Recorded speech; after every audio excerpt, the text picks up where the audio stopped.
All right, we are looking at chemical thermodynamics. This is part 2. I'm going to help make sense of it, and anything I don't cover here, you really don't need to know. At least not as much as you need to know this. That we are looking at what's called Gibbs free energy. This takes both enthalpy and entropy and puts it in one equation. And this equation is important because it combines them in a way that will help us to determine if a reaction is spontaneous. So Gibbs free energy uses delta H and delta S to predict if a reaction at constant temperature and pressure will be spontaneous. Not allowed to use the word spontaneous. I'm sorry. So let me get rid of that. And whether or not it will be thermodynamically favored. Yes, that's ever so much better. Don't forget it. All right. We have a visit from Oscar the Grouch, mainly because he's grouchy. Why is he grouchy? Because if you haven't memorized that table in the book, he is going to get even grouchier. You definitely don't want him to get grouchier. So make sure you memorize that table. 19.4. All right, this is the equation. Delta G is equal to delta H minus T delta S. Not such a big deal. That is Gibbs free energy. We can also express it like this. Wow, we've seen this before. Sum of G products minus sum of G reactants. Now, if delta G is greater than 0, it's not thermodynamically favored. If it's less than 0, it is. And if it's at 0, it's at equilibrium. Of course, you know this because you memorized that table, right? Under non-standard conditions, however, let's take a look at this. We have delta G is equal to delta G prime plus RT natural log of Q. This would be, remember, delta G prime is under standard conditions. This would be under non-standard. Please note we could rewrite it like this, 2.303 log Q. Remember Q? Products over reactants. Yeah, we've done that a lot. It's the activity quotient. We can also express this in terms of K, the equilibrium constant. Delta G prime is equal to negative RT times the natural log of K. Let's go right to an example. Pause, copy this down.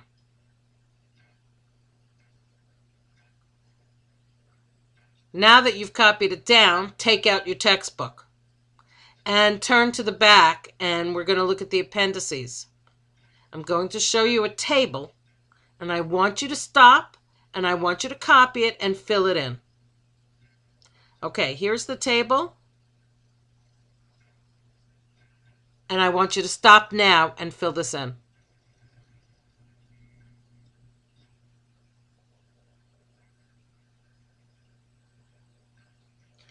All right, you should have filled that in. Here come the data.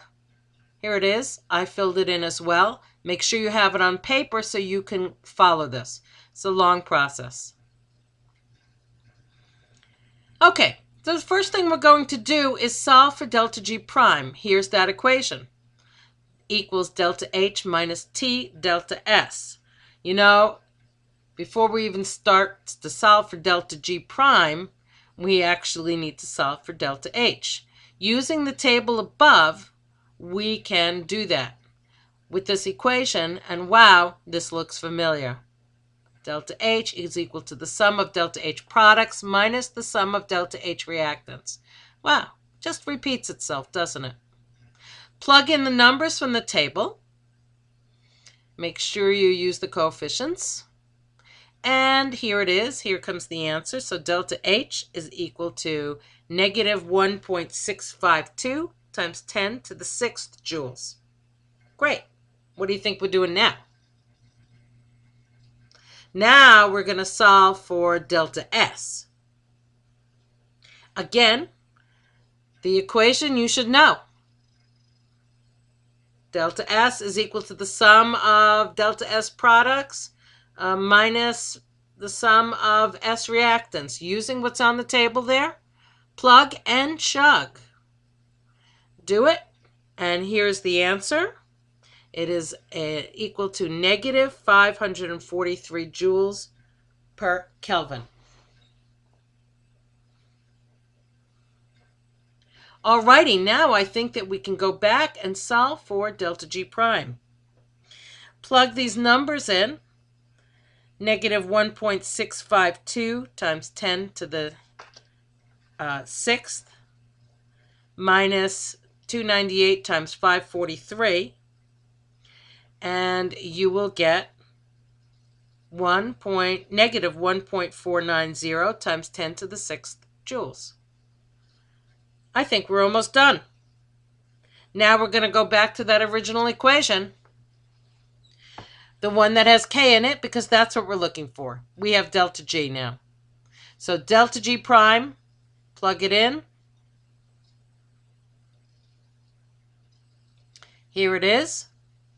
And that equals to negative 8.3145, that's R, times 298, times the natural log K. And this all comes out to be, make sure you stop and you can do this math and you get the same answers, please. 601. So now let's solve for K. That's e to the 601, which comes out to 1 times 10 to the 261st. Woo! That's a big number. So this would be considered highly favorable because K is bigger than 1. All right. This is basically it. You need to know that table and make sure you learn it. End of part 2.